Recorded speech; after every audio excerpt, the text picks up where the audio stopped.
Duh, ada-ada aja ya kelakuan peserta UTBK demi lolos ujian. Dugaan kecurangan UTBK 2026 terungkap di sejumlah daerah. Praktik curang terjadi saat ujian tulis berbasis komputer SNBT berlangsung. Modus yang digunakan beragam, dari alat bantu hingga jasa joki. Di Semarang, peserta kedapatan menanam alat di telinga. Kasus terungkap saat petugas melakukan pemeriksaan metal detektor. Pelaku dibawa ke rumah sakit dan terbukti menggunakan alat bantu. Panitia menyerahkan pelaku ke polisi dan langsung didiskualifikasi. Sementara di Malang, peserta diduga menggunakan jasa joki. Pelaku memodifikasi identitas agar tidak terdeteksi sistem. Dan kasus serupa juga terjadi di Surabaya dengan foto peserta tak sesuai. Pemerintah pun menegaskan kecurangan UTBK merupakan tindakan kriminal.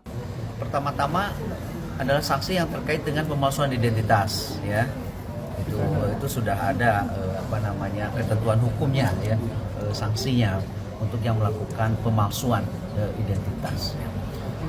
Yang kedua, tentunya peserta yang diwakili, yang dijoki oleh dia kan didiskualifikasi, ya, di blacklist kayak didiskualifikasi. Jadi apapun dia sudah dianggap ya tidak mengikuti UTBK ini.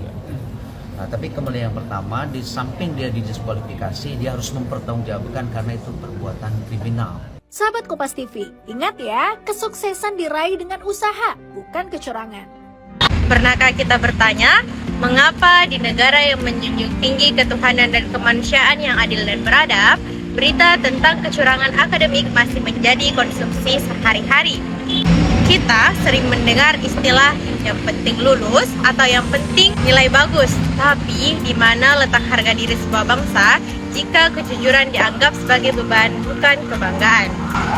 Halo semuanya, hari ini kami akan membedah kesenjangan antara ideal Pancasila dengan realitas kejujuran di Indonesia saat ini.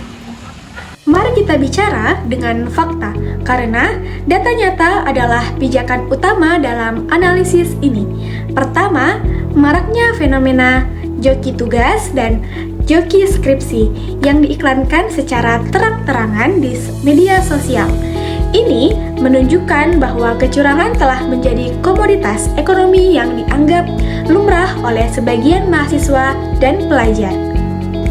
Kedua, laporan dari berbagai media nasional mengenai kebocoran kunci jawaban saat ujian yang seringkali melibatkan oknum pendidik. Ini adalah pengkhianatan terhadap nilai sila kedua, di mana pendidikan yang seharusnya beradab justru dinodai oleh sistem yang korup. Ketiga, kita bisa melihat fenomena kantin kejujuran yang banyak didirikan di sekolah-sekolah sebagai laboratorium karakter. Namun, faktanya banyak kantin kejujuran yang terpaksa tutup atau bangkrut karena modalnya habis akibat ketidakjujuran penggunanya. Ini adalah bukti nyata yang menyedihkan bahwa di tempat yang seharusnya kita belajar integritas, justru terjadi praktik pencurian kecil yang dianggap lumrah. Jika ditingkatkan, kantin sekolah saja kita gagal mempraktikkan kejujuran. Bagaimana kita bisa memastikan keadilan sosial bagi seluruh rakyat Indonesia di masa depan?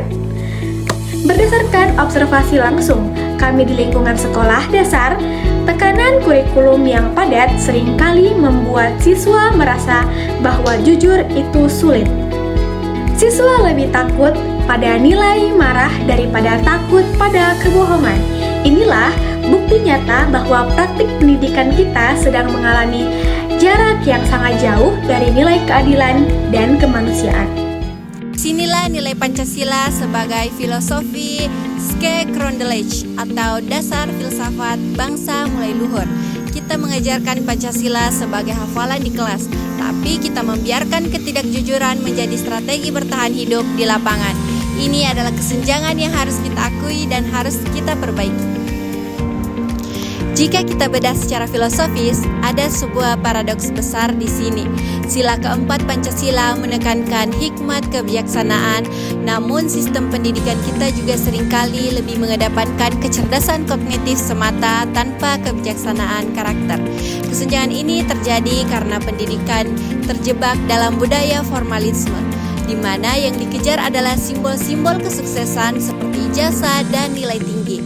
Namun substansi kejujurannya ditinggalkan di belakang. Nah, penyebab utamanya adalah sistem evaluasi yang berlaku ketika sekolah hanya dinilai dari rata-rata nilai ujian siswanya, maka sekolah, guru, hingga siswa akan merasa tertekan untuk melakukan segala cara demi mencapai angka tersebut. Demikian refleksi kritis dari kelompok kami. Video ini bukan sekedar tugas, tapi ajakan bagi kita semua untuk memanusiakan manusia melalui kejujuran. Saya Nur Aulia Mutmainah, Saya Makfira, saya Nur Ifa Ahmad. mari berani jujur untuk Indonesia yang lebih beradab.